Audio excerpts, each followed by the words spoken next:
David, do you have a reading or a poem for us? I definitely do. Would you like to hear it now? Please, please, please, please. Okay. Today I'm going to go to one of my old favorites. It's Adon Olam, and originally, I believe, written by Solomon ben Gebaro, Ibn Gabirol, right? Gabirol. He was born 1021, and he lived for about 50 years after that. The translation that I really like is by Israel Zangwill, and I really enjoy this. So here goes, because this actually talks about the cosmos. It talks about the relationship of the cosmos to God and to us, and it also talks about loneliness. And I know all about loneliness, but Mhm. it's in a way, it's kind of a very pleasant way of discussing it. Here goes, Lord of the world. He reigned alone while yet the universe was not, when by his will all things were wrought. Then first his sovereign name was known. And when the all shall cease to be, in dread lone splendor he shall reign. He was, he is, he shall remain in glorious eternity. For he is one. No second shares his nature or his loneliness, unending and beginningless. All strength is his, all sway he bears. He is the living God to save my rock, while sorrow's toils endure, my banner and my stronghold sure, the cup of life whene'er I crave. I place my soul within his palm, before I sleep as when I wake, and though my body I forsake, rest in the Lord in fearless calm. Thank you. Back to you, Rabbi. Now, Thank you. Evan Virol is considered a very, very, I don't know, it's a beautiful, a poet. And Mhm. another poem that's very famous, another poem that's very famous is My body is here, which was Spain, and my soul is in Israel. My heart is in Israel. Hmm. And then stick or stuck your tongue if I forget you, Jerusalem. So it's nice. Now, as I said, Rabbi Norm, comments rather than questions. Go ahead, go ahead, go ahead. Although we haven't done our bracha yet, but that's okay. Go Oh, oh, ahead. oh, oh. No, no, no, no, no. Go ahead. That's fine. Well, one of the things that all of the sudden came to me from Adon Olam was a definition of God, which is without beginning and without end, Mhm. which everything else, everything around us has a beginning and has an end. And that's how it is as something. And when you say without beginning and without end, it's a completely abstraction. You don't know where it starts, you don't know. Everything else, I looked at the world and I said, yeah, of course, everything has a beginning. My table begins here and ends here. It becomes a something. It has dimensions. So since there in the whenever I discuss or group discusses, I bring this up to try to understand the, the concept that comes not being a being. And, um, and the other one was also in Adon Olam, that's eternal. It's not Hu the haya time. v'hu That's, hoveh v'hu yiyeh, right? yeah, yeah, you don't have a constriction of time or of measure of boundary. Boundaries is a better word. Anyway, that's the thing that I carry with me, David, from Adon Olam. And I like the tune too. But that kind of leads into a question. Well, Michael, go ahead. If you had a comment, then I was going to ask you a question. Me? Yes, go ahead. You had your hand up, I think. Okay, thank you. Uh, Many times, things are said that, pardon the expression, strikes a chord in me, Mhm. and it has nothing to do, or it may have, I don't know, with with Torah or whatever, but this is, and I apologize for the subject matter from it, but I want to talk, just respond to beginning. Everything has a beginning and everything has an end. But one thing that I have been involved in Except for is, God. yes, What the text yeah, is saying, God except for is God. without beginning or without Right. end. I Mhm. understand that, but this is very unique, and I apologize for the subject matter I want to bring into this discussion. What I found, and I've been involved in this for over 40 years, and that's uh, uh, personal financial investing. Now, what is interesting is I discovered that there is no end to investing with people. And that's a very unusual, especially with financial advisors, insurance companies, mutual fund companies. They want to keep you hooked. So you start investing, but they will never say to you, well, it's time to stop, protect the money that you have, and enjoy your life.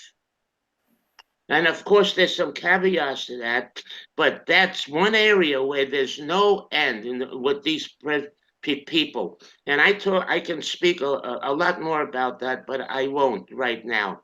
But I just wanted to pick up on the what Mary said about there's a beginning and there is an end, but not necessarily in that department, unless you take it upon yourself to do your own study and research and be your own financial advisor, because nobody will take care of your money better than you will, regardless of how well you did. If you did well with that, you'll do 10 times better on your own. But like I said, I apologize. I don't want to take it any farther right now. No, that's okay. That's okay. So I had a question that since we're on Adonolam, which is the perfect example of this, and Michael, maybe you can explain it to us a little better.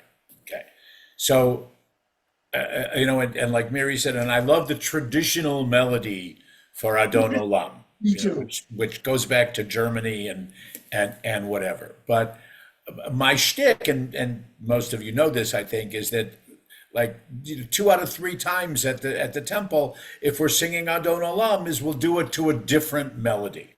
And Ah, it might be a melody that was specifically composed or arranged for the Adon Olam text, or it might be surprisingly like that the lyrics to Adon Olam with can fit to all yeah. kinds of other songs with which we are familiar.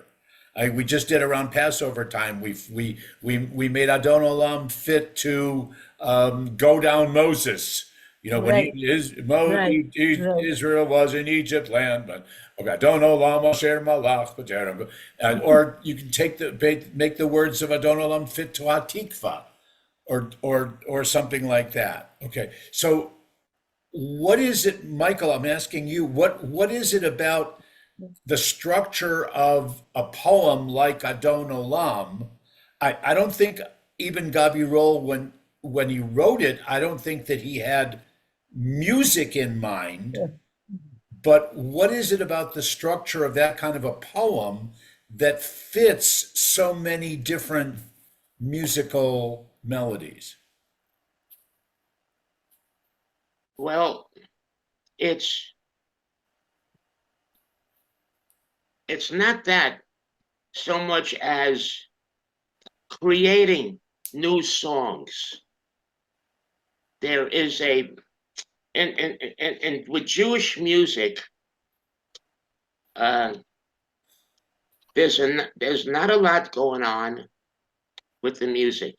So what happens is they take one song and create a whole bunch of different melodies from that one song.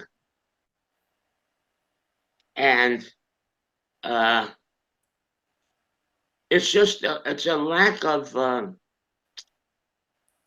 coming up with new songs and new melodies and new lyrics.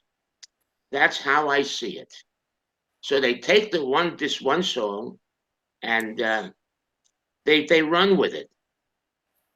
It's the structure of the song kind of lends itself to that. How?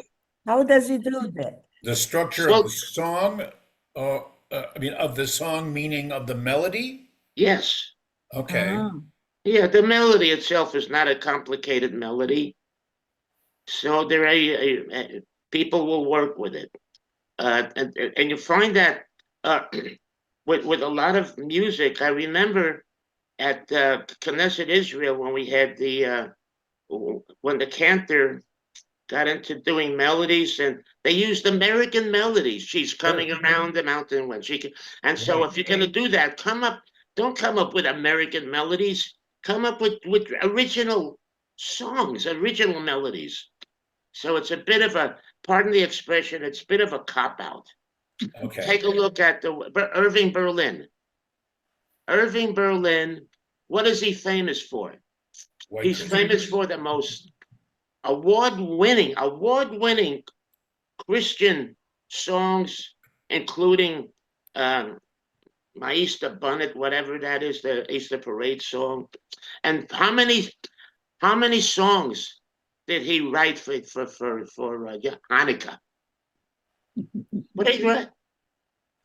Because I get him. I understand a little bit what's going on there. So it's just lacking. It's just a lack of creating. It's a lack of creating music in Judaism. That's the way I would say it. The music director at the temple that I was at in Detroit for so many years, she's a graduate of, what's the name of is it Peabody School in Baltimore? There's a music school.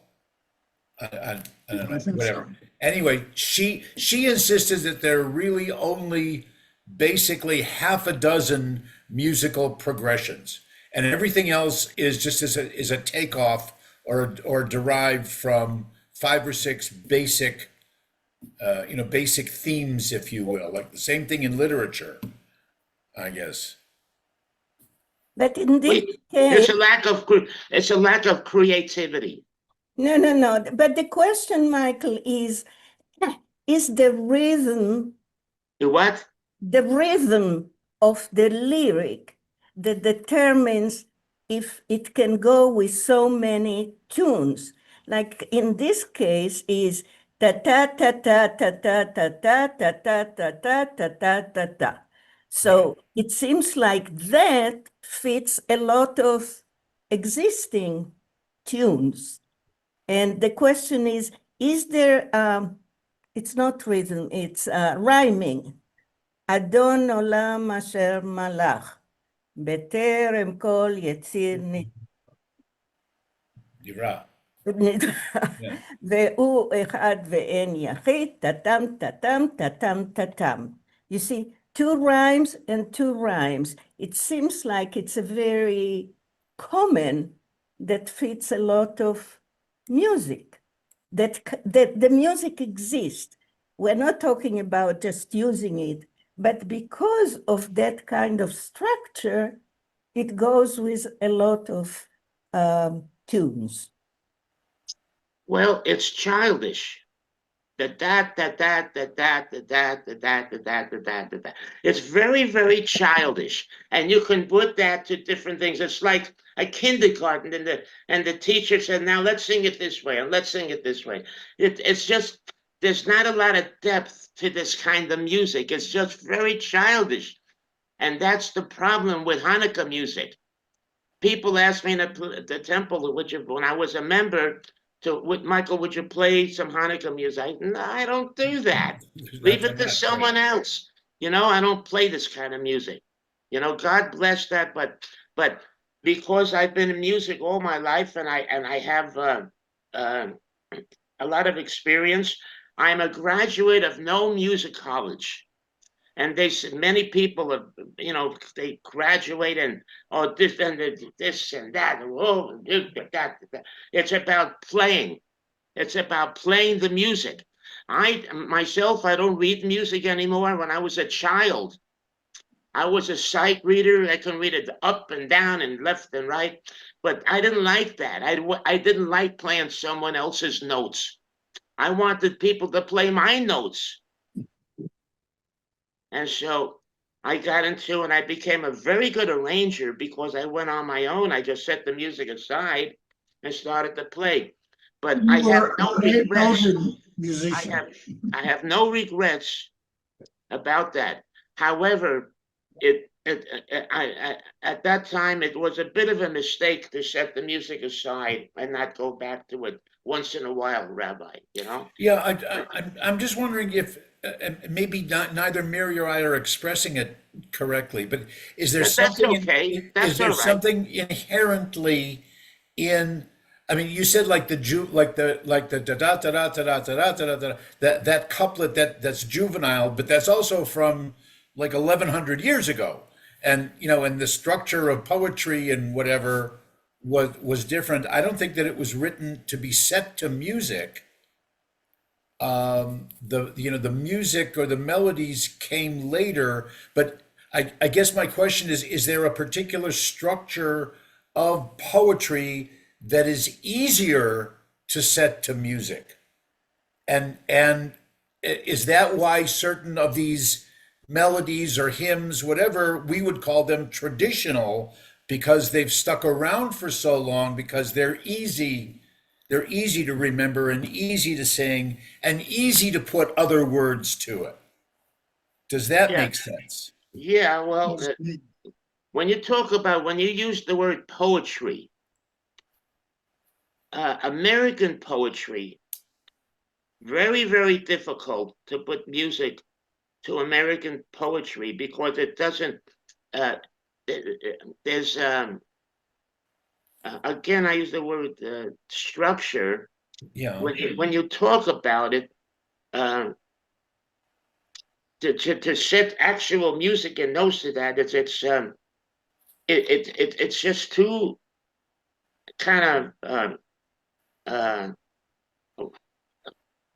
abstract. And free flowing. Yeah, it's just too abstract. It just wouldn't work unless there is a particular piece of poetry that will work. But I don't really hear that. What I hear from time to time when someone is speaking poetry, there may be some little bit of low-key musical background, a little bit of musical background to set the mood a little bit, but it doesn't have anything to do with a melody for that poetry.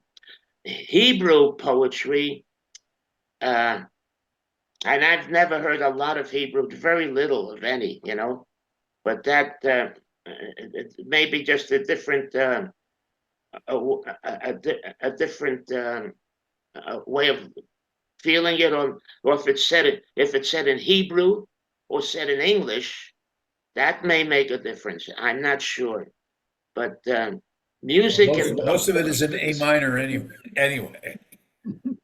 Yeah, A minor, Right. is it? Yeah. But you know what? We can look at poetry in the Tanakh, in the Torah, and later on. And it is structured by parallelism. I mean, the same sentence appeared twice with different words, like Betzet Israel mi Mitzrayim, Beit Yaakov mehamloet. So it's two. It's not rhyming, but it's built like 1, 2, 1, 2. Mhm. And that also leads to all kind of music. And Michael, in Hebrew, there is modern poetry that's exactly like the modern poetry in English.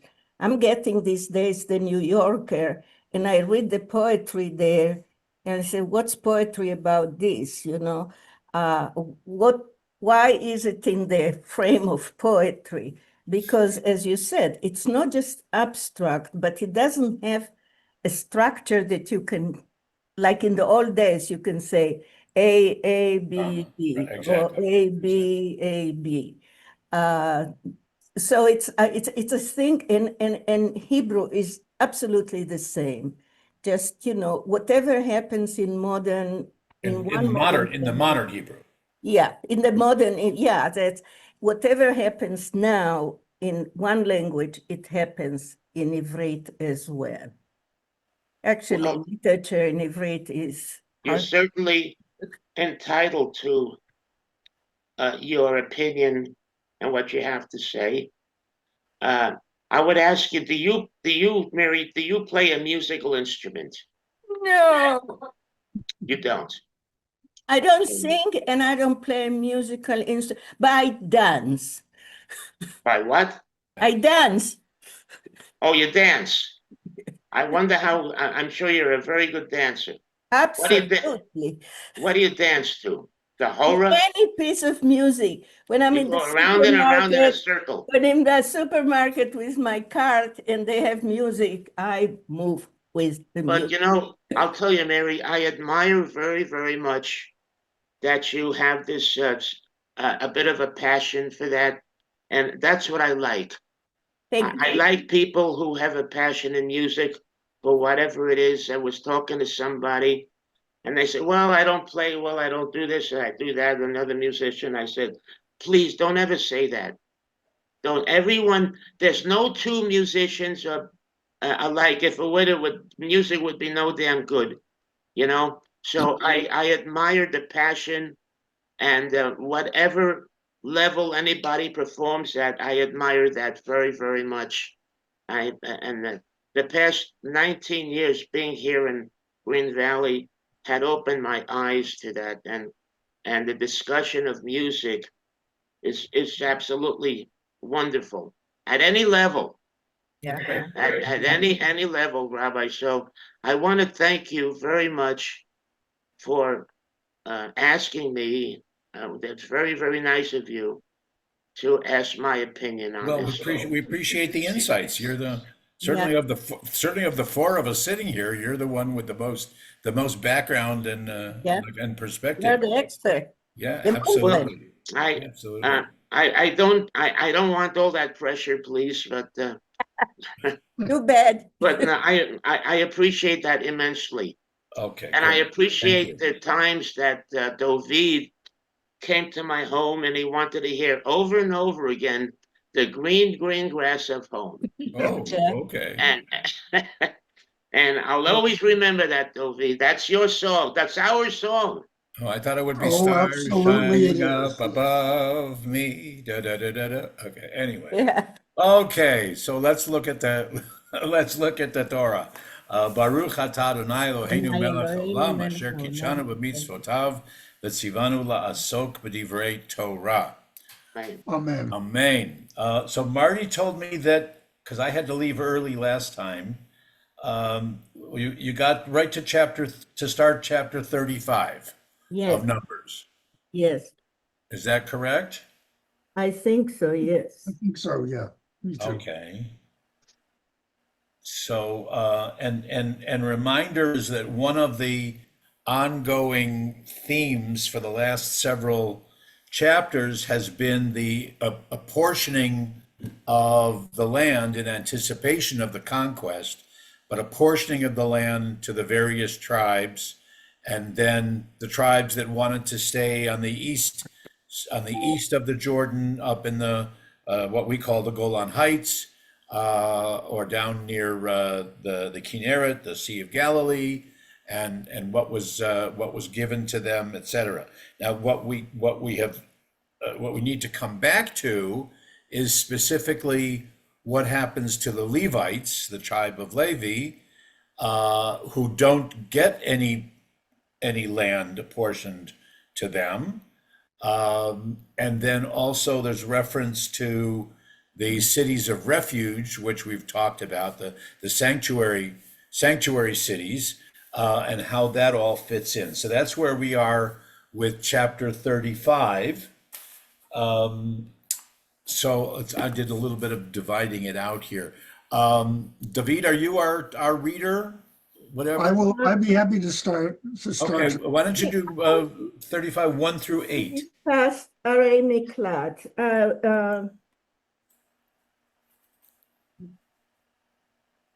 Right. I I'm don't sorry, think Mary, what? I'm sorry? we discuss Arei Miklat. We will. Okay, but We will. That's yeah. coming up. We discussed them in the Oh, right. It's yeah, the we discussed them 35. in the Joshua Okay, yes. because they were specifically, in inhabiting them, conquering them. But Yes. here the introduction to them we get right here. Yes. Okay, so David, yeah, how about 1 through 8? Okay, thank you. Vaydaber Adonai el Moshe Laemor. And the Lord spoke unto Moses in the plains of Moab by the Jordan at Jericho, saying, Command the children of Israel that they give unto the Levites of the inheritance of their possession cities to dwell in, and open land round about the cities shall ye give unto the Levites, and the cities shall they have to dwell in, and their open land shall be for their cattle, and for their substance, and for all their beasts. And the open land about the cities, which ye shall give unto the Levites, shall be from the wall of the city and outward 1,000 cubits round about. And ye shall measure without the city for the east side 2,000 cubits, and for the south side 2,000 cubits, and for the west side 2,000 cubits, and for the north side, guess what? 2,000 cubits, the city being in the midst. This shall be to them the open land about the cities. And the cities which you shall give unto the Levites, they shall be the 6 cities of refuge, which you shall give for the manslayer to flee thither. And beside them you shall give 42 cities. All the cities which ye shall give to the Levites shall be 48 cities. Them shall ye give with the open land about them. And concerning the cities which ye shall give of the possession of the children of Israel, from the many ye shall take, from the few ye shall take, from each tribe according to its inheritance, which it inheriteth, shall give of its cities unto the Levites. Okay, all right. So the Levites are assigned cities and the immediate pastures around. I'm not sure how far 1,000 or 2,000 cubits, but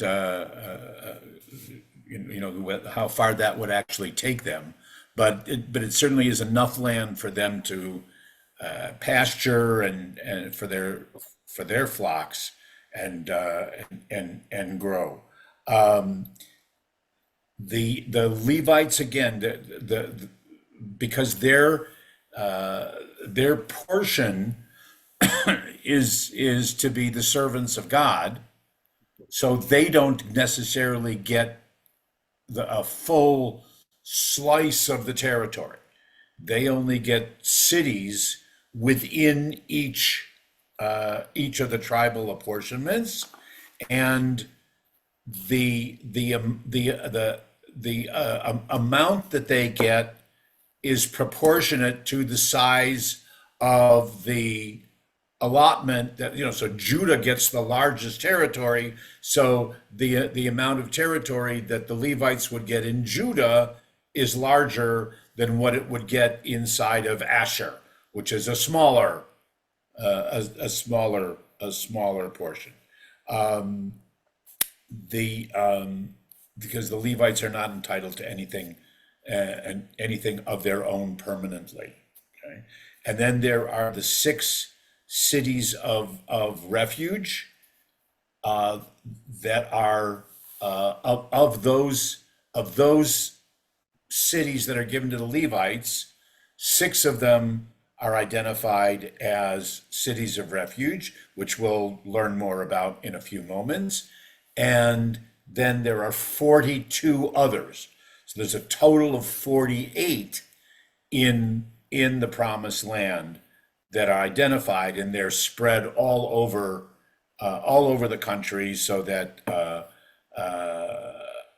if someone did have to flee to a city of refuge, we never hear of any she's, but that he wouldn't have to go that far.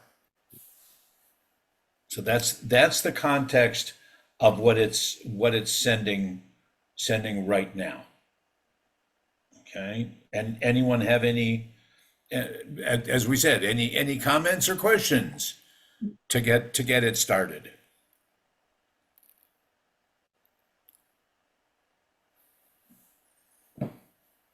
Marty would have 7, but we don't have any. Okay. Well, I've been thinking if we do have anything parallel to this, or kind of. And what occurred to me, I mean, these are refuge from people that want to revenge the murder. Right. Okay, so If it was an intention, if it was it was an Well, intentional. right, Yeah. the between intentional or accidental, right. Yeah, it's a weird kind of thought. It because they call it murder. They don't say killing, a misdemeanor. It was an accident or something. So why protect these people unless what they want is to have someone judging them, going to court and seeing if there was a reason to murder. I don't know, but to I'm missing the word, to not to judge them, to bring them to court and figure out what happened. So instead of just going back and, okay, you murdered my wife, I'm going to murder you.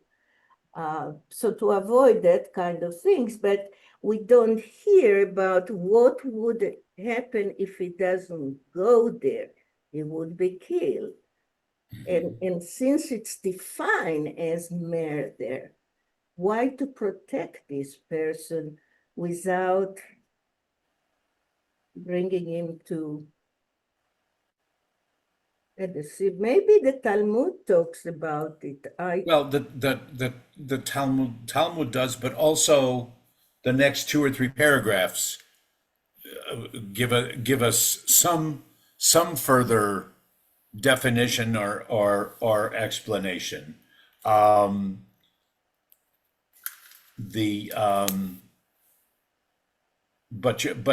you're right that even in intentionally here, the Hebrew word is rotseach, and in the 10 Commandments it's lo tirtzach. It shall not murder. My translation here is a manslayer, but it's definitely murder. But the commentaries saying here, it's talking about both intentional as well as unintentional. Unintentional, yeah. Yeah. Right. So in that case, I can understand that something is to protect this person. But if it was murder, I don't know. What comes to mind for today is, let's say that someone killed someone just as an act.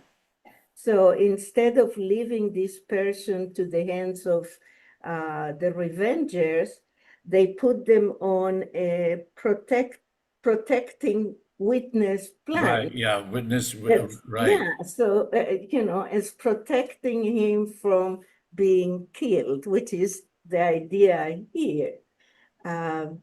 So when it's in, as a mistake, as an accident, I understand, but I don't know. What do you think?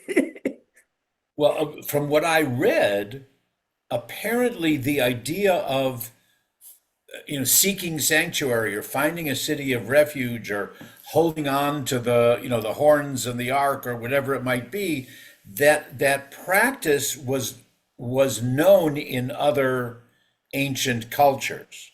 Oh, The difference with the Israelite pattern is that it only held for someone who killed unintentionally.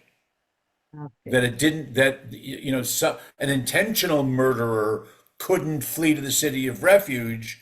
The leaders of the city of refuge, if it was proven that it was an intentional or first degree murder, what we would call, they have to give him back to the avenger, to Yeah, the goel, the Hebrew is the redeemer, but yeah. but we see it as an act of revenge. But other cultures apparently did have where you could go. What I don't know is how long. Right. I mean, I think there were some movies that had it, and then here's this person trying to hold on to the ark or whatever, and what do I do when I want to eat, or what do I do when I have to go to the bathroom, and da da da. I can't let go. But that's and so the way that the Israelite pattern developed was totally different. It's protecting the innocent, giving the benefit of the doubt to the innocent. Yeah.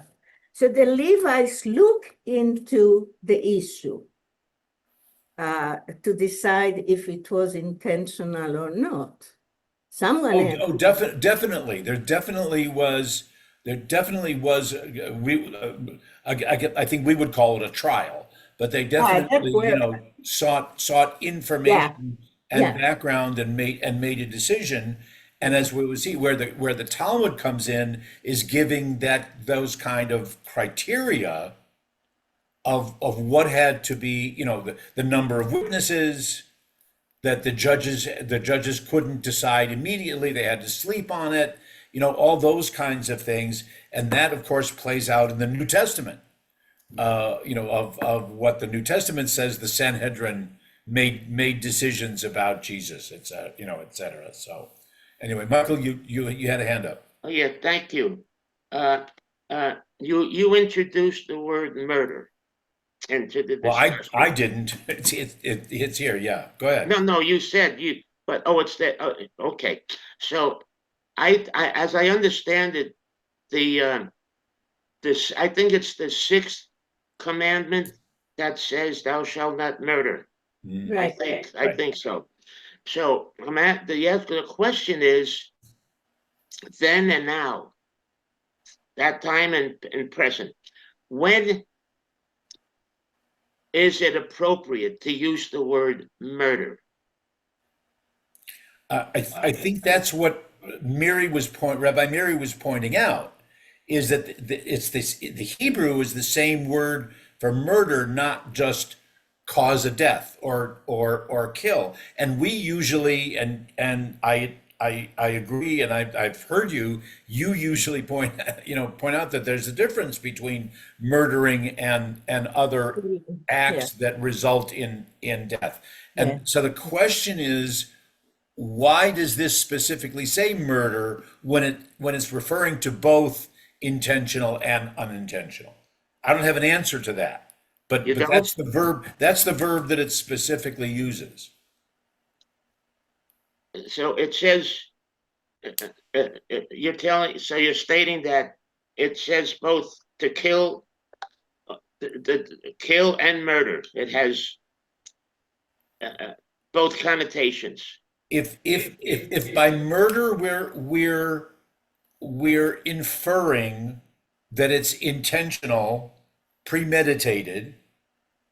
Well, it can be premeditated or not, that it's an intentional act. And if killing infers more accidental or unintentional, then yes, what we're saying is, and we're surprised at it, is that in this paragraph, the word being used is murder, and it includes both. So, where the pardon the expression, where does it lean towards more? Where do you where does it is it purposeful? Is it intentional, more purposeful? Was it and maybe they were not looking at it as it was premeditated in a way. Premeditated really goes to the heart of murder. Premeditation, in other words, it's not really striking a chord that way. But would it be more intentional than not? I think it's semantics over here. I think it's just the wording. Yeah. That's and if you look at it in the Hebrew, maybe that would be more identifiable. Well, the Hebrew is in verse 6, right? These are the 6 cities of refuge that you designate for the Hebrews rotseah, a manslayer, a murderer, to flee to which you shall add 42 towns. So it's not in this sentence, it's not designated. It's anyone, and anyone who has been branded, I guess, or identified as one who, we run into the semantic problem in English.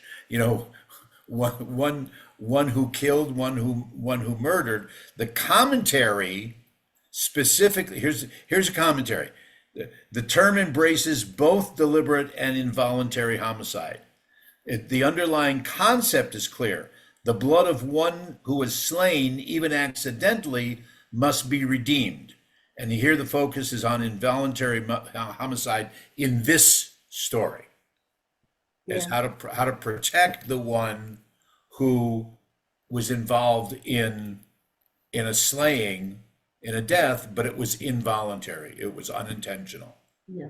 Unintentional. So unintentional does not rise to the level of murder. Agree. If it's The way we use the term, right? Agreed. So I and- want to take it further, if I may, and if we have time to discuss it. Go ahead. In today's terms, people are using the word perished very often. And I know who you're referring to. What? I said, I think I know who you're referring to. Yeah, A lot of people. I don't think you'd know for sure, because I've seen. I watched the comments at the Holocaust Memorial Service, and the word murder was used in reference to the Holocaust. The word perish was used. The word kill was used. Mm-hmm. Those 3 words were used by the different people who spoke. Mm-hmm. And this is in the traditional prayers, the listing of those who died, those who were killed, those who were murdered, those who were slaughtered, those who were burned. Those are, there's a long list that way. Mm-hmm. Yeah, but Michael, perish is a result. It's not an active verb of I'm going to perish you. I'm going to kill you, I'm going to murder you, and then you're going to perish. So it is okay to use that word in my mind. I mean, this is how I think about it. They were murdered intentionally. So when I talk about it, they perish. And that as a result of this and burnt and shot and so forth. What do you think? What do I think? I'll tell you that in the English language, which is being completely somewhat destroyed and somewhat changed today, the English the language, because I don't know Hebrew, I don't know the Hebrew. And by the way, when I attended Hebrew school, I was never taught what the hell I'm saying. I was only taught to read Hebrew, to read for my bar mitzvah. And I was never taught what each word meant. And I'm sorry to, but anyway, today, certain words, in my opinion, are reserved for certain parts in English. For example, the word perished, for me, would say, fruits and vegetables perish. People don't perish. Fruits and vegetables. Because can you murder and kill a vegetable? Does that make any sense? In my mind, no. I heard somebody say, well, he murdered my dog. No, a dog is property. It's terrible that somebody would just for sport or whatever kill an animal. I don't believe in that. But there are certain words that are reserved for certain situations in this country speaking English. So perished, when you're talking about people, it's a conclusion. Well, let's take the Holocaust for an example. The people perished in the Holocaust. Well, what the hell does that mean? Did they perish because of a fire? Did they all, the 6 million Jews, got a particular disease? Did they perish in an earthquake? What's the bottom line? We know, but we don't want to say it for some reason. The Jews don't want to use the word murder. Not every Jew, but a lot. This is for me, this is a huge problem. And I think this is a piece of the puzzle. Why? And by doing that, the Jews show weakness, in my opinion. They demonstrate weakness. They want to say it. I remember the rabbi, please correct me if I'm wrong. You talked to one Holocaust survivor, and you asked this one Holocaust survivor, what should I use? And I think you said she wants to use perish. Thank God this woman, lady or man survived. I'm sorry this person went through it, but I don't think you could, out of all the people who died, I don't think it's fair to go by just one person. You say that, okay, we're going to use the word perish because you talked to this one person. I don't think doing that is quite fair. But I don't. I respect your opinion. I don't agree with it, but I respect it, and I would not allow anybody else to disrespect you for your opinion. But that's my opinion. These words are very, very critical. And by not using the appropriate, I mean, there's something called sugarcoating. You want to sugarcoat this and that, and and it's not a good idea. That's all. Okay. Well, referring to good ideas, one problem is when I encounter with a group of people reading the translation, the Ten Commandments, usually the translation is you shall not kill. And people come about, well, in the wars we kill people and so forth. So translations are misleading. You're right.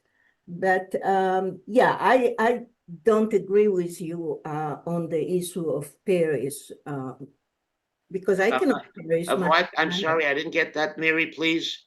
What did you just say? You don't agree with what? That not to use the word perish because you think that it, not you think, you believe, and so do I. Okay, The people were murdered. I'm going to interject and say let's move on. Just Right. just one more That's point, okay. just very quickly in regards to the couple that was murdered in Washington the Yes, other day. absolutely. I did hear somebody who used the word "these two people perished," and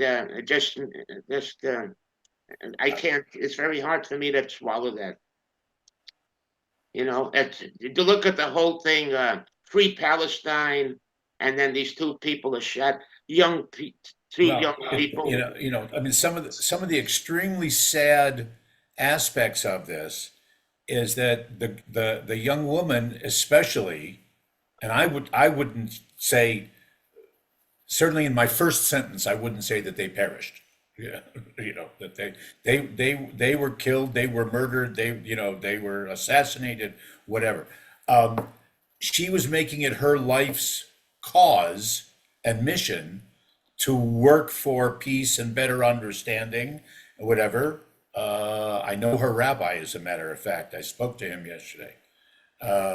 She grew up in Kansas City, and her almost fiance, her partner, wasn't even Jewish. He's an Israeli, but he wasn't even Jewish. He's a practicing Christian. I didn't know that. Yeah, yeah. His father's Jewish. The mother's not Jewish. Lived in Israel. He's a German Israeli dual citizen. But he's a practicing Christian.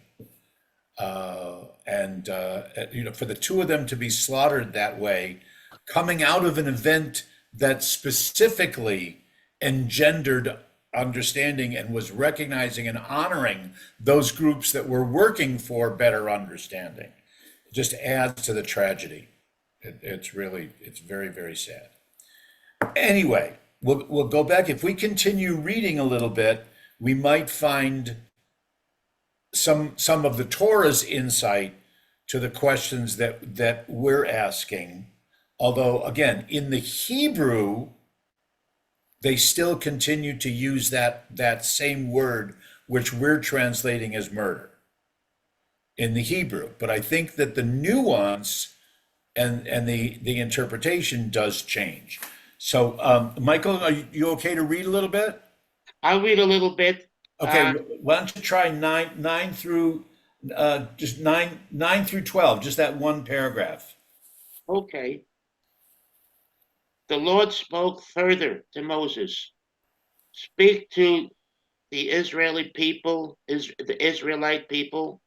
and say to them, when you cross the Jordan into the land of Canaan, you shall provide yourselves with places to serve you as cities of refuge, to which a manslayer who has killed a person unintentionally may flee. More? Yeah, just do verse 12 also. Mhm.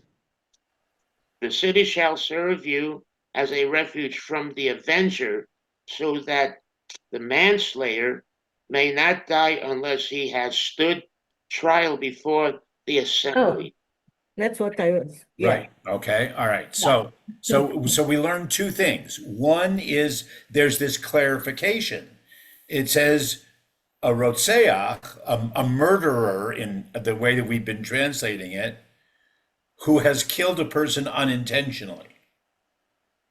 Okay. So they're saying yes, it's okay to use that term, but when there was an unintentional death, okay, and then also they talk about what's called in Hebrew the goel, which we would translate as the redeemer, but the redeemer is the one who's seeking revenge or the avenging on behalf of his clan or the family of the person who was killed.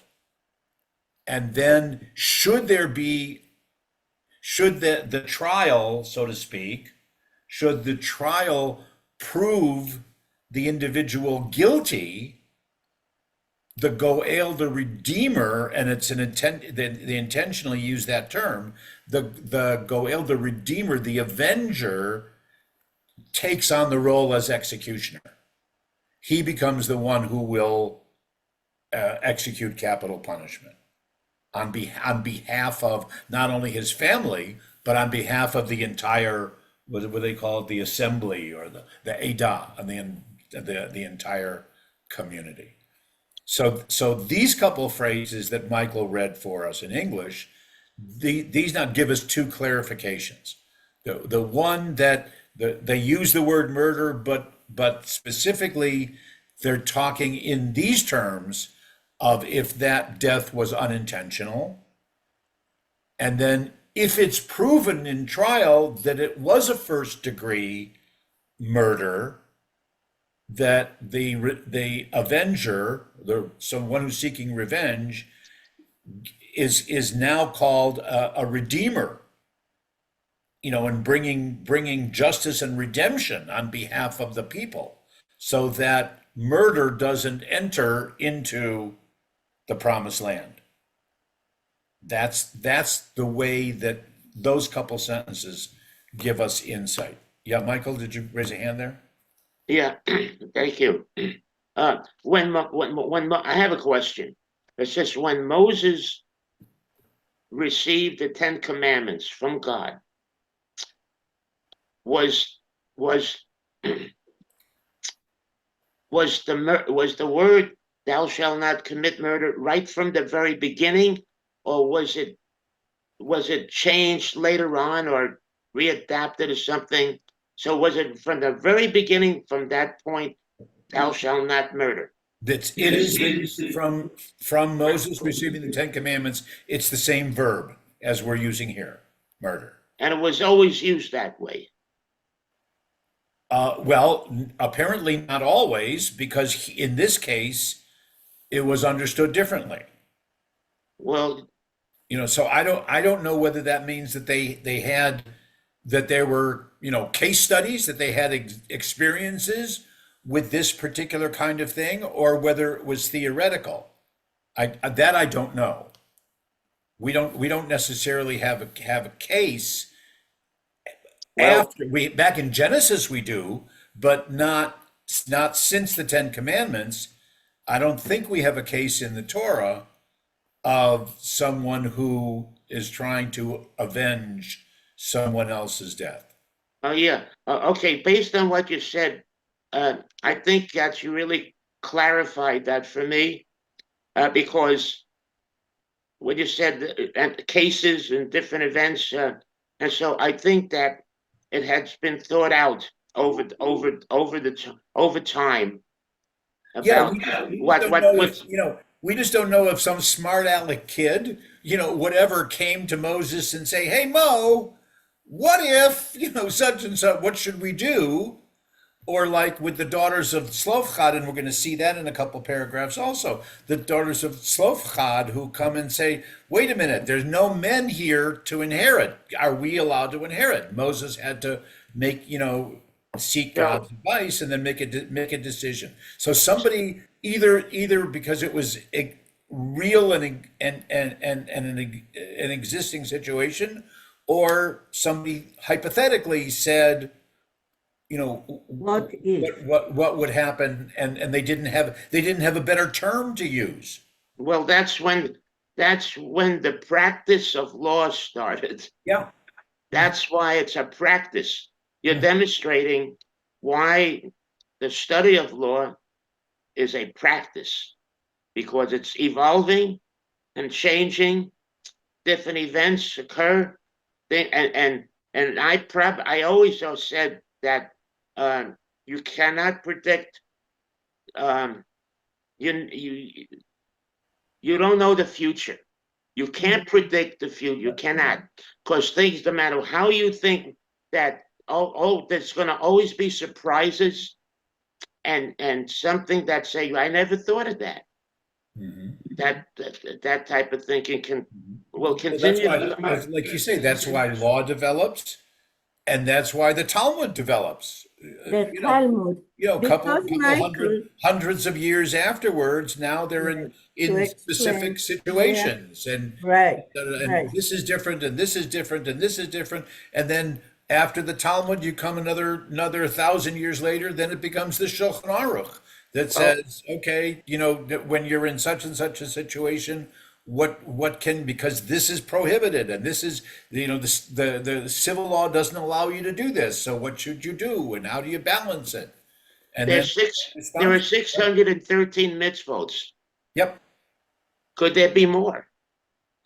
No. Or less. No, because by definition, the mitzvot was given by God, and by at least by Jewish understanding, I don't know if I would say definition, that God doesn't command us in the same manner that God gave the commandments to Moses to give to the children of Israel.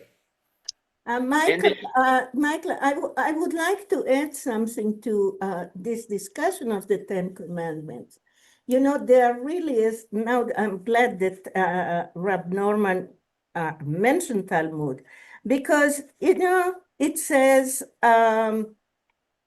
respect your father and mother. And I had one of the people from Green Valley said, oh, my father was a son of a gun. I don't want to respect him. But the idea is, what does it mean to respect your parents? Or what does it mean not to covet this woman? It's not every woman. It's a married woman. It's someone that belongs to someone. So, you know, there are details that are not in the Ten Commandments. The only one that says you should, because, is respect your parents so you live longer. But the rest we don't know. And that's why I'm saying that when it's translated kill and not murder, I always get this, oh, what if we are in war? Aren't we going to defend ourselves? Aren't we going to kill the enemy? So those are questions that are not clear. And that's what the rabbis later on had to explain, had to add. So it's a tough one when you deal with the Ten Commandments as is, because you have questions about it. uh, concerning the land and the proportion of and working the land. And there's a time, I believe, that God said, do not work the land. On the sabbatical year. In the sabbatical year, do not work the land. Right. And so they left it alone, and God would take care of it. But they wanted to work the land, but and was when God said don't work the land, was that was a command? It was a command. That's one of the 613. Oh, it's one of the six. Okay, so I needed that answer. Thanks. Okay. Yeah, yeah, right. Okay. David, should we go back to you? All right. 13 to 13 to 15? Okay. And as to the cities which ye shall give, there shall be for you 6 cities of refuge. Ye shall give them cities beyond the Jordan, and 3 cities shall he give in the land of Canaan. They shall be cities of refuge for the children of Israel, and for the stranger and for the settler among them. Shall these 6 cities be for refuge, that every one that killeth any person through error may flee thither. Wait, can you read the last sentence? You kind of blurred out there for a minute. The last sentence again in English? Okay, for the children of Israel, and for the stranger and for the settler among them, shall these 6 cities be for refuge, that every one that killeth any person through error may flee thither. Through error, right? Okay, unintentionally or mistakenly, right?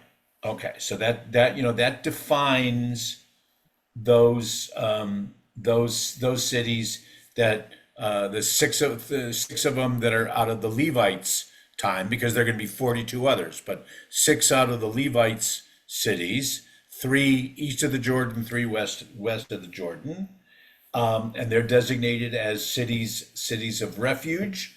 The Hebrew word is miklat, which is the same word of that they use Shelter. in modern Hebrew for a shelter.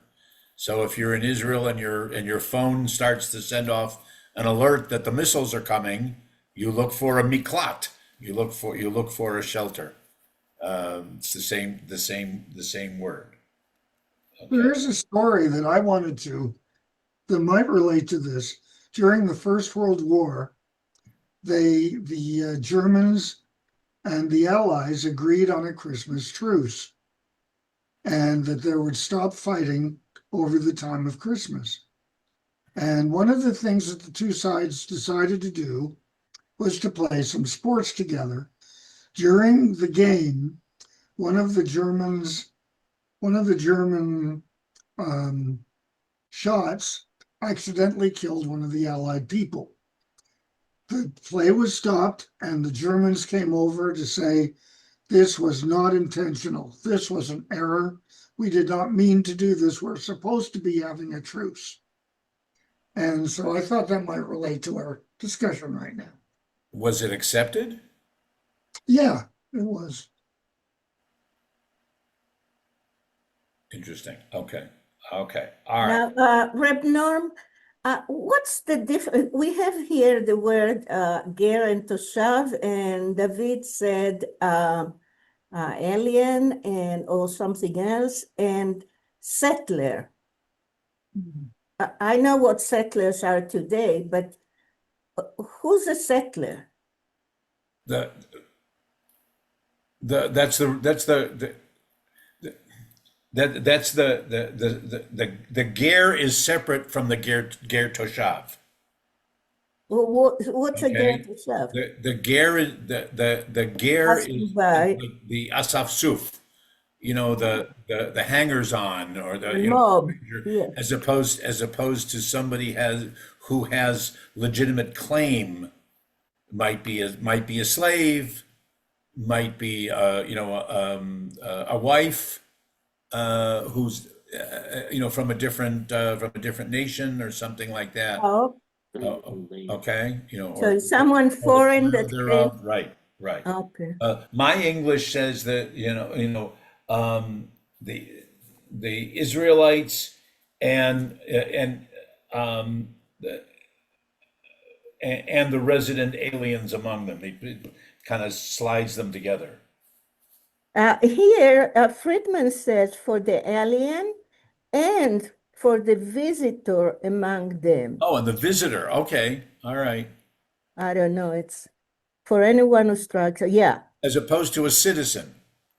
Uh, Yeah, yeah, yeah. today Toshav is someone that lives in a place. I'm a Toshav in Israel. Right, I live right, there. right. And here is visitor.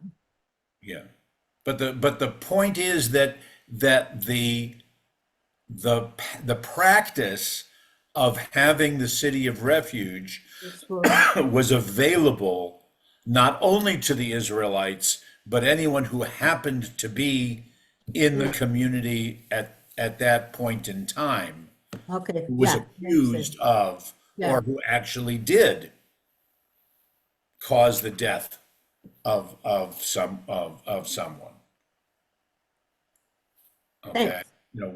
Whether or not the Avenger, who came from a different nation, you know, Okay. respected the Israelites' laws, we don't know. But Right.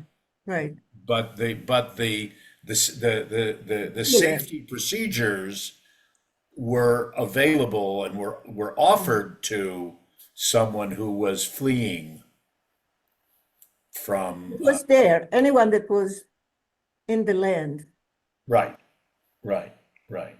Okay. Okay. Now I'm gonna take the liberty, and I'm gonna start reading as of 16, so that I can just interject if necessary. Okay. So now we get into the kind of the definitions of of what was intentional, what was unintentional, and things like that. So it's 16. Anyone, however, who strikes another with an iron object so that death results is a murderer. That murderer must be put to death. If he struck him with a stone tool that could cause death, and death resulted, he's a murderer. The murderer must be put to death. Similarly, if the object with which he struck him was a wooden tool that would cause death, and death resulted, he also is a murderer. The murderer must be put to death. The blood avenger himself, that's the redeemer, if you will, or the person seeking revenge, must put the murderer to death. It is he who shall put him to death upon encounter. So too, if he pushed him in hate or hurled something at him on purpose and death result, or if he struck him with his hand in enmity and hatred and death resulted, the assailant shall be put to death. He's a murderer. The blood avenger shall put the murderer to death upon encounter. Okay, so those are all, if those are intentional acts that they're described with whether it's an iron, a tool or a weapon of iron or of wood, or just by pushing somebody off of the roof, whatever, with the intention of causing great bodily harm. If it's proven, then if it's proven before the little court that we were talking about, then the avenger, who usually would have been someone from the victim's family, is hereby designated as executioner on behalf of the Israelite people.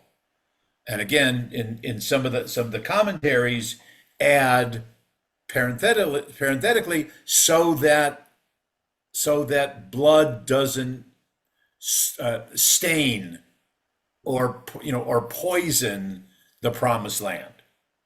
Pollute, yeah. Pollute, right? Yeah. So that may not be in the Torah text, but the commentators kind of add that's why that's allowed, because following up on the earlier statements that you shall be holy and the land shall be holy, and that we don't want innocent blood shed, because that pollutes the land, that's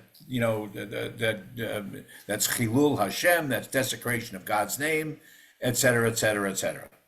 Okay, so that's the context of someone who it's proven and accepted committed the murder, and we're comfortable using that term, committing the murder intentionally out of enmity or hatred, or whatever.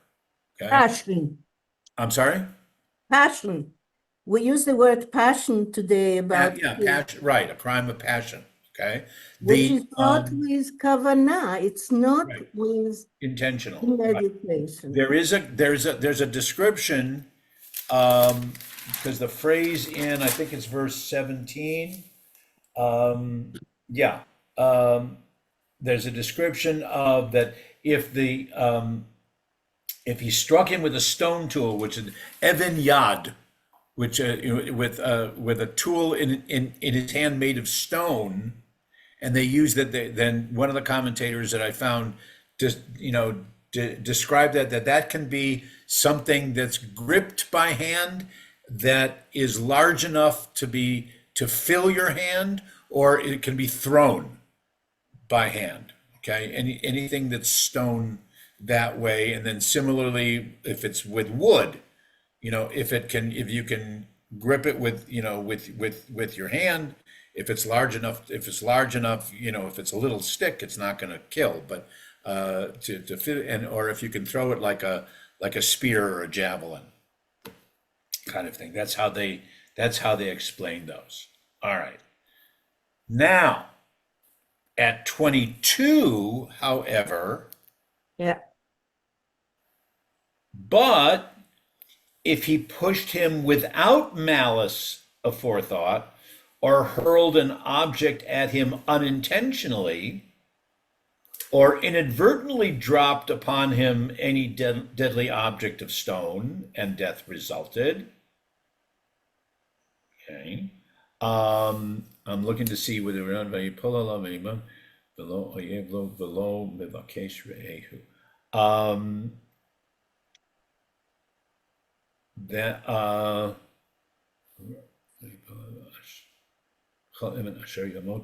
below Ra'ot.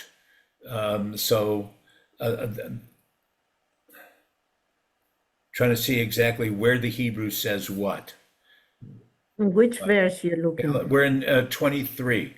Okay. Okay. Vayamot. Just that he died. Okay. All right. Okay. All right.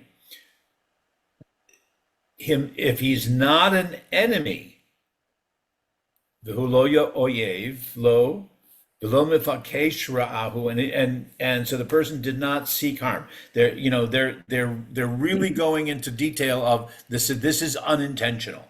If you dropped something, okay, if you're not being there's no hatred. He's not an enemy. There was no purpose in seeking his harm. In such cases, and this is all taking place in the city of refuge. In such cases, the assembly, the trial, the court, shall decide between the slayer and the blood avenger and the redeemer. The assembly shall protect the manslayer from the blood avenger, and the assembly shall restore him to the city of refuge to which he fled. There he shall remain until the death of the high priest who was anointed with sacred oil. Okay? And that's where we get this joke that's why you got this tradition of people who are always who would always be praying for the well-being of the high priest.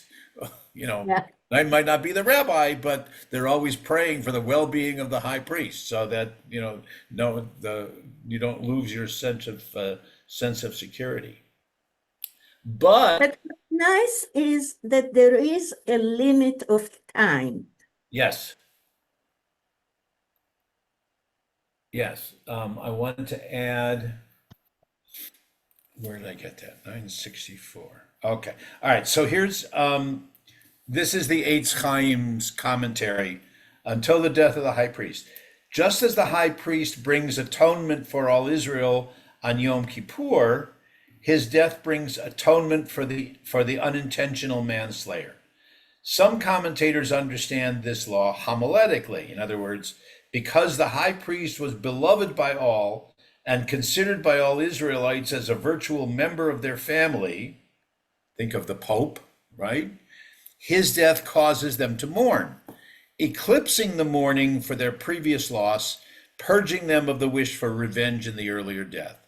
The sages picture the high priest's mother knitting articles of clothing for the exiles in the city of refuge, so that they would think kindly of her and not pray for her son's death to release them from exile. Okay, all right, so Funny. yeah, all right. So that's 26, all right? But if the manslayer ever goes outside the limits of the city of refuge to which he had fled, and the blood revenger comes upon him outside the limits of the city, the blood avenger kills the manslayer, there is no blood guilt. In other words, he's not the avenger, the redeemer is not guilty of murder. Okay. Not kill, it's ratzach. Again, he is murdering. Right.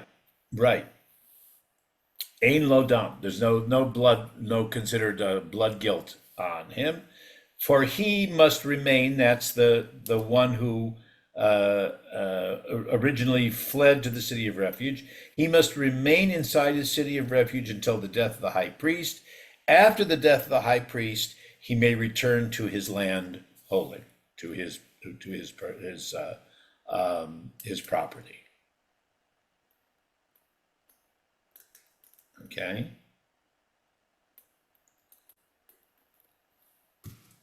Okay, so are we clear on what the conditions are? That it's and they define an unintentional death as as accidental, um, if there was no malice, no hatred, it was not an enemy in any way, no grudge, and if the and there's still a trial, and that's all agreed to by the court, so to You speak. know, I believe a lot of this exists in our here laws in the United States concerning this matter of first degree, second degree, third degree murder, uh, and manslaughter and all that. Really, they take a lot from this reading. A lot of it, I believe. They do, except I saw an article once, I don't remember where it was. We saw an article once, is that, Michael, as you're saying, yes, a lot of our jurisprudence is based on this, but what the Torah doesn't have, now I can't speak for later generations, but what the Torah doesn't have is throwing yourself on the mercy of the court, is plea deals, Uh, things like that. It says, well, if you give us more information about the the head of the crime syndicate, will reduce Sentence. your well, not only your sentence, but the accusation of your crime. Things. So I'm not familiar of that actually happening in Jewish practice as opposed to jurisprudence. Well, what I was saying, right, and that I agree with that. And you're not going to find everything. All I was saying is they get a lot of information from the Hebrew.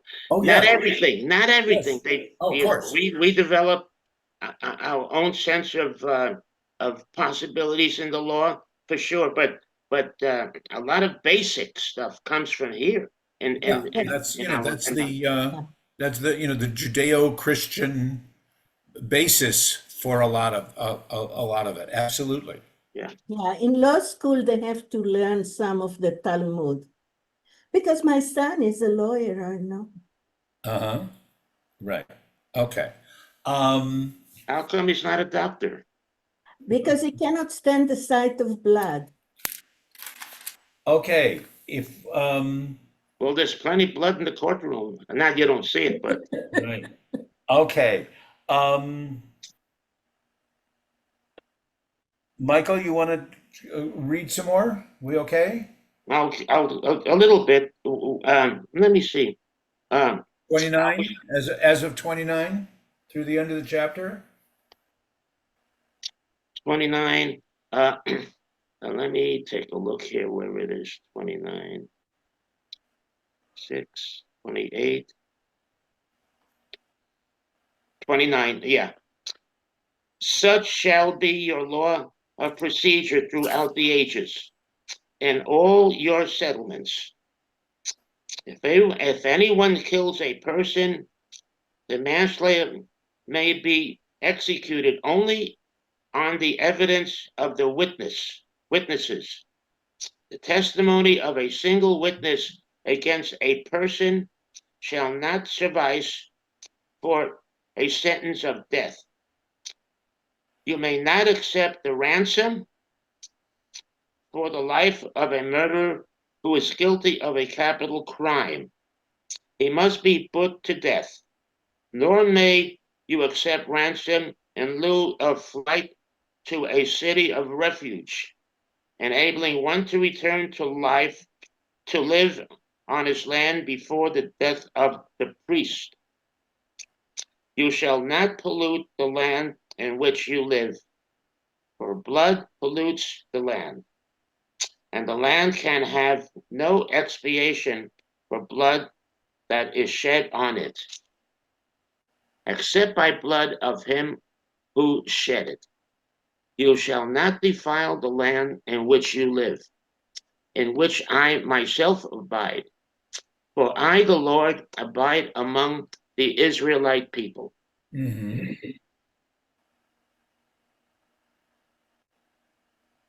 Okay, so No bail. it's now further, it's now further giving instructions to the court, okay, that you can't find someone guilty on the word of only one witness,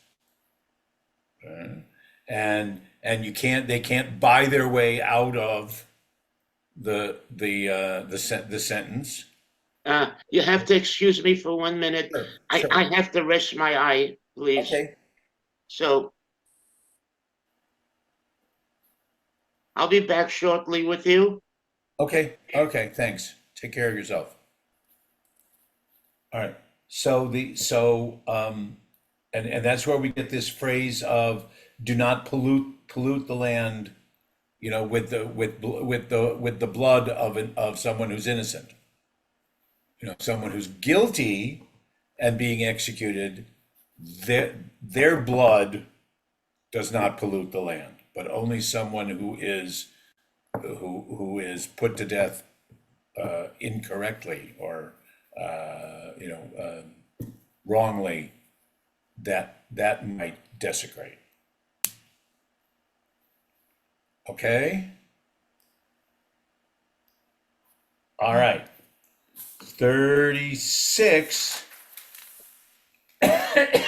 is actually a simple and straightforward little, and this is the kind of case study exactly that we were talking about before. It's not a hypothetical. It must have been a real case. So, David, you wanna take us through 36? We can probably do.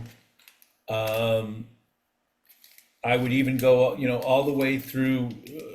Well, we can just go through the whole thing. 36, 1 to 10, or 1 to 13. Okay, okay. And the heads of the fathers' houses of the family of the children of Gilead, the son of Machir, the son of Manasseh, of the families of the sons of Joseph, came near and spoke before Moses and before the princes, the heads of the fathers' houses of the children of Israel. And they said, the Lord commanded my Lord to give the land for inheritance by lot to the children of Israel. And my Lord was commanded by the Lord to give the inheritance of Zelophehad, our brother, unto his daughters.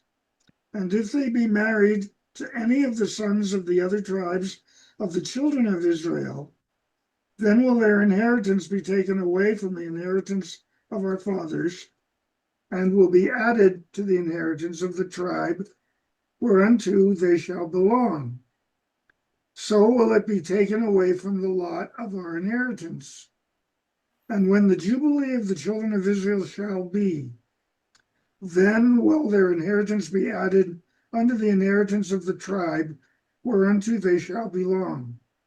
So will their inheritance be taken away from the inheritance of the tribe of our fathers. And Moses commanded the children of Israel according to the word of the Lord, saying, the tribe of the sons of Joseph, speaketh right. This is the thing which the Lord hath commanded concerning the daughters of Zelophehad, saying, let them be married to whom they think best. Only unto the family of the tribe of their father shall they be married. So shall no inheritance of the children of Israel remove from tribe to tribe.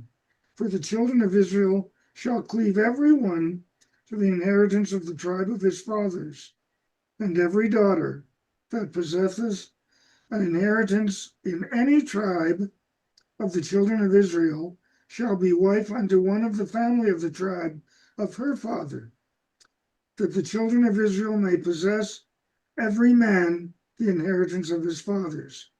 So shall no inheritance remove from one tribe to another tribe.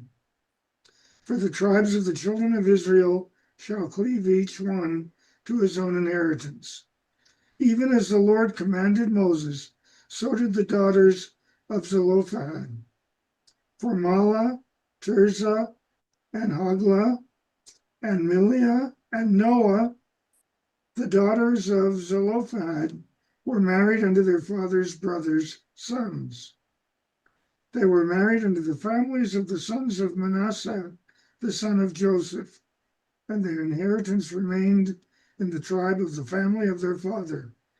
These are the commandments and the ordinances which the Lord commanded by the hand of Moses unto the children of Israel in the plains of Moab by the Jordan at Jericho.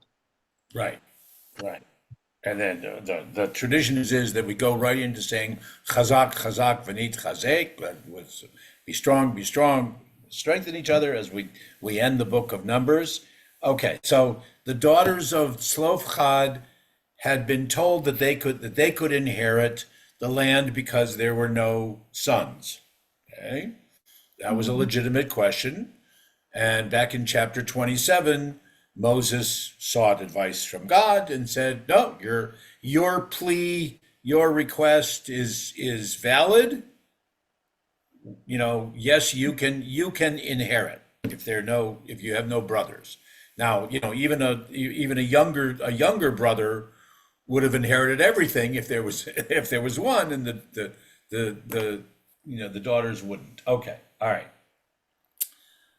Now, however, the other men of that tribe come to Moses and say, wait a minute, if our nieces, okay, marry somebody from Judah or from Reuben or from Asher or from, whatever, that inheritance that Moses, and we understand why, but that inheritance that you gave to them will go to Judah or Reuben or God or Asher, wherever their husbands are.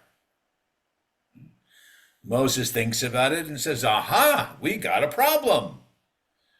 This time Moses, I don't think he actually goes to No, I didn't ask Moses anyone. at the Lord's bidding. Okay, yes, he did. Okay, he does ask ask God's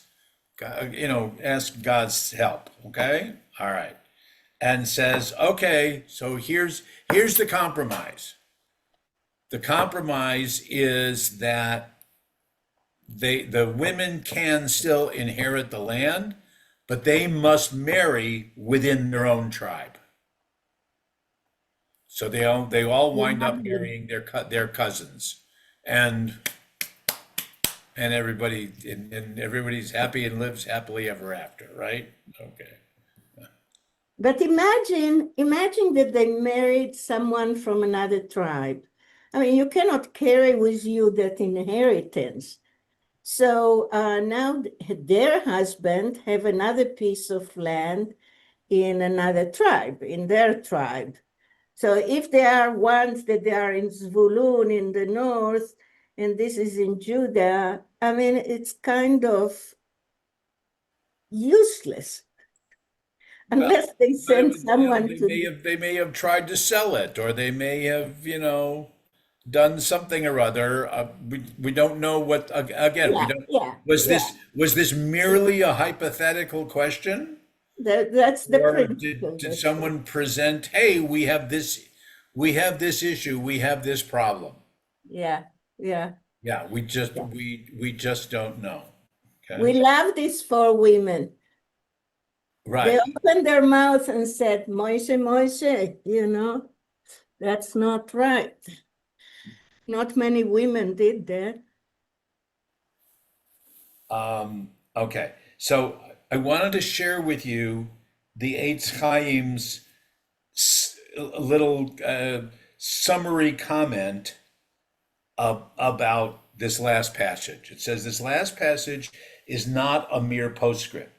It implements at the individual level the grand vision of social justice that we find earlier, we found in the right here is, you shall not defile the land in which you live.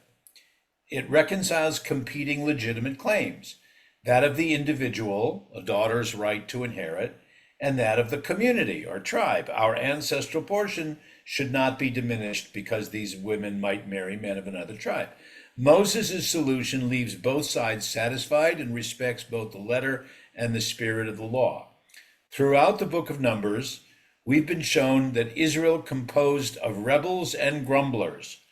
Having degenerated since the moment of spiritual experience at Sinai, the book concludes with an image of an Israelite nation loyally following God through the wilderness, anticipating a Jewish people that would remain loyal to God through all the generations of the exile, which of course doesn't happen. But that's why the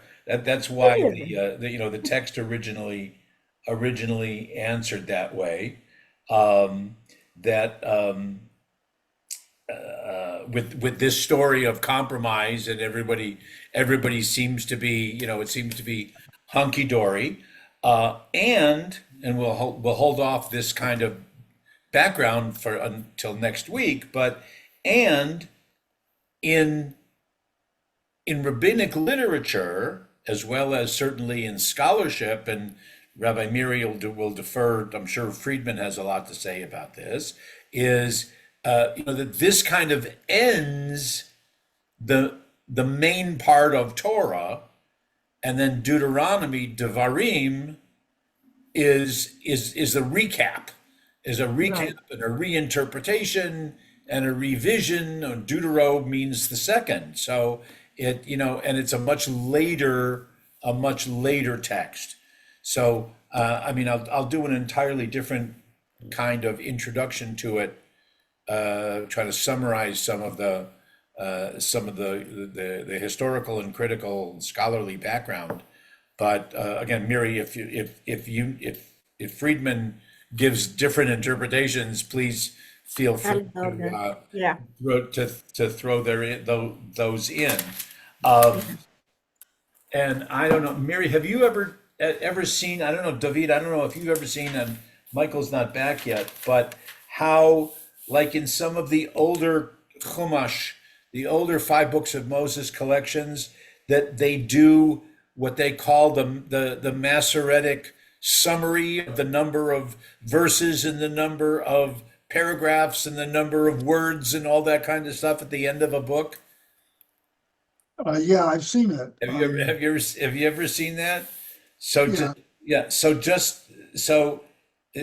Psukei HaSefer 1288. Okay, so the number of verses, if anybody's interested, what if it comes up in a Trivial Pursuit question at your next cocktail party, right? The number of verses in the book of Numbers is 1288. The number of Torah portions is 10. Okay, if you're dividing it in, that's Torah portions according to the Masoretic, but then there's this history of what they call the triennial cycle, of dividing it over 3 years rather than over 1 year. So if you're doing the 3-year cycle, there are 32 portions. And the number of individual chapters, as we just found out, because we just read and concluded chapter 36. So, and then at least what mine does, is they do the gematria. Right. I have that. Yeah. You have that. They do the gematria Yes. Yeah. of I have the stone. It's number. Machala Chole. Yeah. Right, and okay. Um, um, so they like so there are 32 Shnaim Ushloshim Yeah. for that so there are 32 of portions in the triennials of the 3-year cycle, and 32 in gematria is lev, lamed bet, lev, which is heart, and then they put in a quote of lev tahor barali Elohim, that God created me with a pure heart, for example. Where's another one? Well,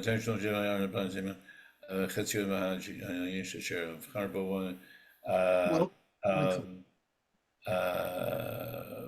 But then, well, and it's that's not, it's not.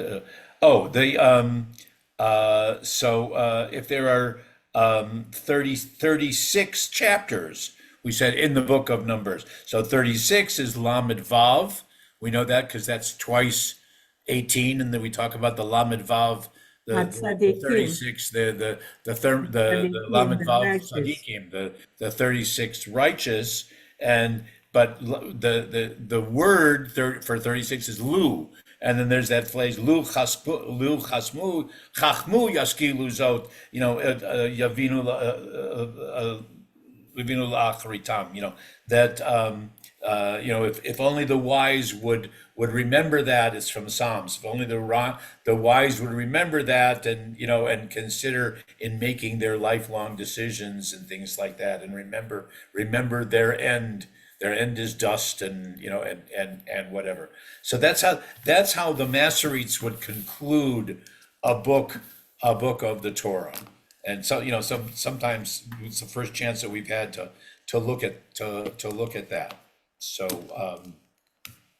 okay, welcome back, Michael. Yes. Thank you. Finish up. You mentioned 36, the number 36. Yeah. I have just very quickly. It just hit me. In Marina Del Rey, we had a cruiser, and I bought a second one. I bought a larger one, and so I was looking for a larger slip. And behind the chart house in Marina Del Rey, they built a brand new slip, and they were only accepting brand new boats. And I talked to the harbor master about the rental fee and all that. And then I discovered that the number the dock number was 1818. Oh, really? Wow. 1818 on the 1800 of Panay Way, directly behind the Chart House restaurant in Marina Del Rey. I know where it is. And so I took it, and not only that, it takes an act of Congress to get a boat slip behind a restaurant. Very, very difficult to do that there. So as soon as he said 1818, I said, I'll take it. Take it. Absolutely. 1818. I couldn't believe it. Absolutely. Anyway, so that's my story of 36. That's good. That's good. Okay. All right. So I think we'll end today, and then because that finishes the book again. Chazak, chazak, v'nit chazek, and I at least, and if Rabbi Miri wants to add some, that's fine. So next week, because Marty's still gone, next week I'll give some background about what scholars are talking about with the book of Deuteronomy, the fifth book of the Torah of Devarim, which in rabbinic literature is called Mishneh Torah, which is another way of where Deuteronomy actually comes from, is a repetition or a second time of the Torah, or play on words. Because if you remember from V'ahavta, V'shinantam levanecha, which is also from the word Mishnah, which is to do it a second time, or to teach, to review, to teach. So that's Moses teaching the whole Torah to the people of Israel, because it's a whole new generation. Okay. So we'll end there. We'll begin Deuteronomy next week. Okay. Thank you. That was I very hope good. everyone has a meaningful, safe, and peaceful Memorial Day. Oh, true. you too. Right. You too. Okay. We're going to LA for a few days, going to see the grandson. So Yeah, great. But we'll be back. Safe trip. Have a safe trip. Thank you. Thank you. Be well, everyone. You too. Bye-bye. Shabbat Bye-bye. shalom. Thank Everyone. you. Shabbat shalom. Bye. Shalom Shabbat shalom. Shabbat.